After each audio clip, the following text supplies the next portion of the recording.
नमस्कार। आज के वीडियो में हम सैंधव सभ्यता के आर्थिक जीवन या ऐसा कह सकते हैं कि सिंधु घाटी सभ्यता की अर्थव्यवस्था या सैंधव लोगों के वो आर्थिक जीवन के ऊपर चर्चा करेंगे। देखिए, किसी भी सभ्यता या समाज का जो आर्थिक जीवन होता है या जो अर्थव्यवस्था होती है उसके कुछ प्रमुख आधार होते हैं जिन पर वह अर्थव्यवस्था टिकी हुई होती है, जिनमें कृषि, पशुपालन, शिल्प या उद्योग और व्यापार है वो प्रमुख होते हैं। सिंधु घाटी सभ्यता या ऐसा कह सकते हैं कि सैंधव लोगों का जो आर्थिक जीवन है वो भी चार प्रमुख आधारों के ऊपर वो टिका हुआ था, जिनमें सिंचित कृषि, पशुपालन, शिल्प और दस्तकारी तथा आंतरिक और विदेशी व्यापार प्रमुख थे। या ऐसा कह सकते हैं कि सैंधव सभ्यता की जो अर्थव्यवस्था है वो मुख्य रूप से सिंचित कृषि, पशुपालन, विभिन्न प्रकार की दस्तकारी और शिल्प तथा समृद्ध आंतरिक और विदेशी व्यापार पर आधारित है। यानी आंतरिक व्यापार भी समृद्ध था, साथ ही साथ विदेशी व्यापार के साक्ष्य भी मिलते हैं। जो समकालीन संस्कृतियाँ थी, मिस्र है, यूनान है, मेसोपोटामिया है, उन संस्कृतियों के साथ इस सैंधव सभ्यता के मध्य विदेशी व्यापार के साक्ष्य भी मिलते हैं। सैंधव लोगों का जो आर्थिक जीवन था उसका सबसे प्रमुख जो आधार था वो कृषि था। यानी सैंधव लोगों का जो मुख्य व्यवसाय था वो कृषि था। सिंधु घाटी सभ्यता के अधिकांश लोगों की आजीविका का जो साधन है वो कृषि था।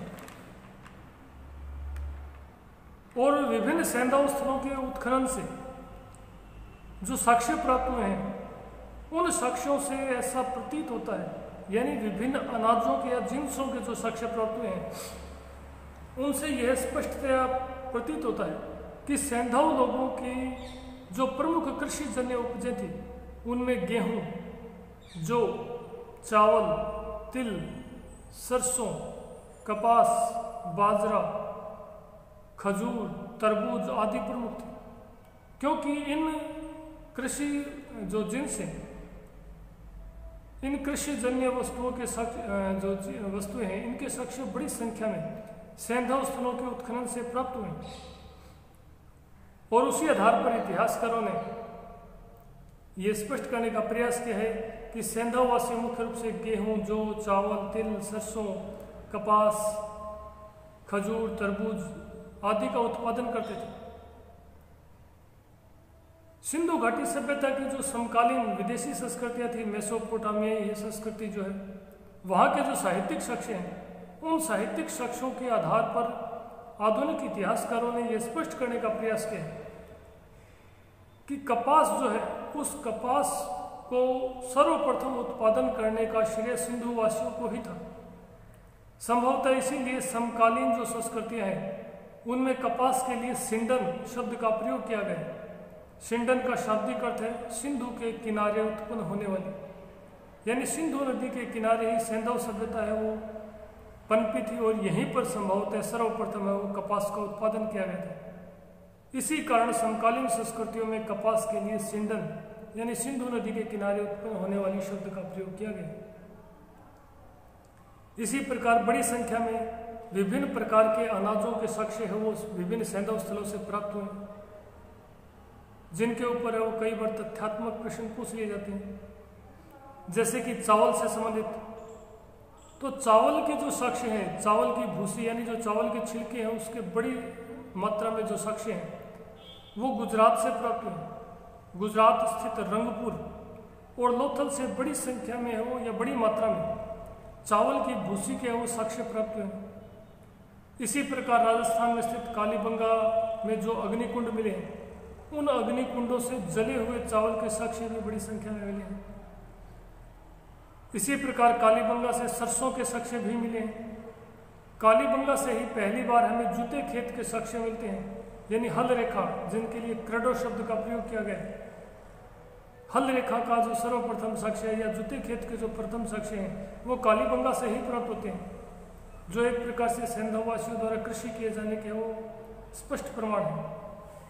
इसी प्रकार उत्तम किस्म की यानी एकदम बेहद उत्कृष्ट क्वालिटी की जो के साक्ष्य है वो बनवाली से मिले हैं। बनवाली से ही है वो हल की आकृति जो कि मिट्टी से निर्मित है, बनवाली से प्राप्त हुई। इसी प्रकार गुजरात स्थित मालवड़ नामक सैंधव स्थल से नहर के साक्ष्य भी प्राप्त हुए हैं। इन सभी साक्ष्यों से वो स्पष्टतया सिंधु घाटी सभ्यता में है वो कृषि की है वो स्थिति के बारे में पता चलता है कि कृषि जो है वो सैंधव सभ्यता के लोगों का एक प्रकार से प्रमुख व्यवसाय था।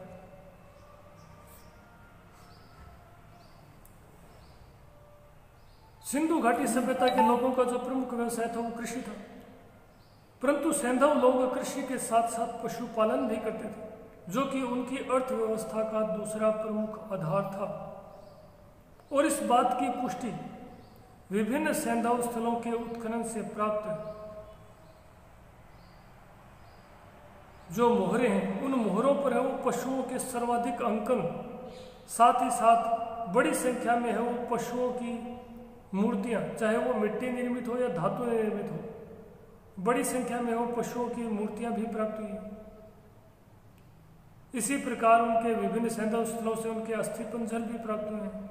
कुछ ऐसे पशु भी हैं जिनके अस्थि पंजर अति अल्प प्राप्त हुए, या कुछ ऐसे पशु भी हैं जिनके अस्थि पंजर है बिल्कुल भी नहीं मिले। सैंधव सभ्यता से के उत्खनन से या सैंधव स्थलों के उत्खनन से जो बड़ी संख्या में मोहरे मिली, उन मोहरों के ऊपर है वो दो पशुओं का है वो बहुतायत अंकन मिलता है। एक तो है एक श्रृंगी वृषभ यानी एक सींग वाला वृषभ यानी बैल, और दूसरा है कुक्कुदमान वृषभ यानी कुबड़दार बैल। इन दोनों पशुओं का मोहरों के ऊपर है वो बहुत ज्यादा अंकन मिलता है। संभवतः इनका सिंधु घाटी सभ्यता में कोई विशिष्ट महत्व रहा होगा, परंतु यहाँ पर ध्यान देने योग्य जो एक आश्चर्यजनक तथ्य वो ये है कि किसी भी सैंधव स्थल से प्राप्त मोहर पर गाय का अंकन नहीं मिला है और न ही उसके अस्थि पंजर प्राप्त हुए। ये अपने आप में एक आश्चर्यजनक तथ्य है। इसी प्रकार घोड़े के जो अस्थि पंजर हैं वो अति अल्प प्राप्त हुए हैं तथा मोहरों पर भी उसका अंकन नहीं मिलता, जिसके आधार पर है वो ऐसा अनुमान या ऐसा संकेत मिलता है कि संभवतः घोड़ा उनके नियमित प्रचलन में नहीं था। इसी कारण उसके जो अस्थि पंजर हैं वो अति अल्प मिले हैं तथा मोहरों पर भी उसका अंकन नहीं मिलता। जबकि उसके बाद जो संस्कृति है वैदिक संस्कृति, उनका प्रिय पशु ही घोड़ा था, जिसका उल्लेख वेदों में मिलता है। घोड़े का जो सबसे बड़ा अस्थि पंजर मिला है वो सुरकोटड़ा गुजरात से मिला है। मोहनजोदड़ो से मात्र घोड़े का एक दांत मिला है। इसी प्रकार घोड़े का जबड़ा है वो राणा गुंडई से मिला है। लोथल से है वो घोड़े की मृण मूर्ति यानी मिट्टी से निर्मित मूर्ति मिली है, जिनके आधार पर है वो सैंधव सभ्यता में पशुओं के बारे में है वो जानकारी प्राप्त होती है। सैंधव सभ्यता ये ऐसे कह सकते हैं कि सिंधु घाटी सभ्यता के लोगों के आर्थिक जीवन का जो तीसरा आधार था वो था शिल्प और उद्योग। देखिए, विभिन्न सैंधव स्थलों के उत्खनन से जो बड़ी संख्या में जो दस्तकारी और शिल्प से संबंधित जो वस्तुएं प्राप्त हुई, उनसे ऐसा प्रतीत होता है कि संभवतः सैंधव सभ्यता का जो सबसे महत्वपूर्ण और जो उल्लेखनीय शिल्प था वो था मन का निर्माण। इन मनकों के लिए घुरिया शब्द का प्रयोग भी किया जाता है, क्योंकि विभिन्न सैंधव स्थलों से मन के वो लगभग सभी स्थानों से प्राप्त हैं। कुछ स्थानों पर तो इनके ढेर के ढेर निर्मित, अर्धनिर्मित और पूर्णतः निर्मित है वो ढेर प्राप्त हैं, जिनमें दो स्थल प्रमुख हैं, लोथल और चनहुदड़ो। इन दोनों ही स्थलों से बड़ी संख्या में है वो निर्मित, अर्धनिर्मित के साथ साथ मन के निर्माण के लिए प्रयुक्त होने वाले जो सामग्री और औजार हैं वो बड़ी संख्या में प्राप्त हैं। इनसे ऐसा प्रतीत होता है कि संभवतः ये दोनों यानी चनहुदड़ो और लोथल मन का निर्माण के प्रमुख केंद्र थे। चनहुदड़ो को तो इन प्राप्त साक्ष्यों के आधार पर ही औद्योगिक नगर कहा जाता है सिंधु सभ्यता का। जबकि लोथल में इन मनकों की प्राप्ति के साथ साथ वहाँ से बंदरगाह के साक्ष्य भी प्राप्त हुए, बंदरगाह के अवशेष मिले हैं, जिसके आधार पर उसे सिंधु सभ्यता का प्रमुख व्यापारिक नगर माना गया है। ये जो मनके हैं ये न केवल विभिन्न धातुओं, कीमती धातुओं जैसे कि सोने चांदी, बल्कि मिट्टी से निर्मित भी मिले हैं। जैसे कि सोने से निर्मित मनके वो हड़प्पा से मिले, तो मिट्टी से निर्मित मनके हैं वो कालीबंगा से मिले। इसी प्रकार मिट्टी निर्मित मनकों का हार हड़प्पा से मिला है।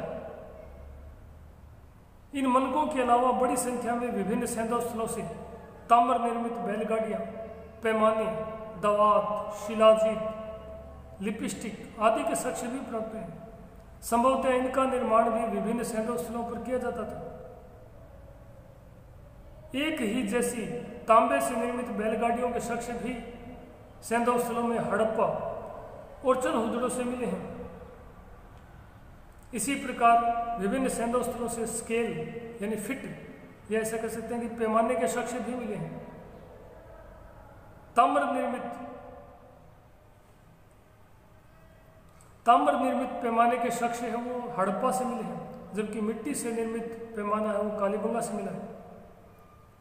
हाथी दांत से निर्मित पैमाना है वो लोथल से मिला है। इसी प्रकार सीप से निर्मित पैमाना है वो मोहनजोदड़ो से मिला है।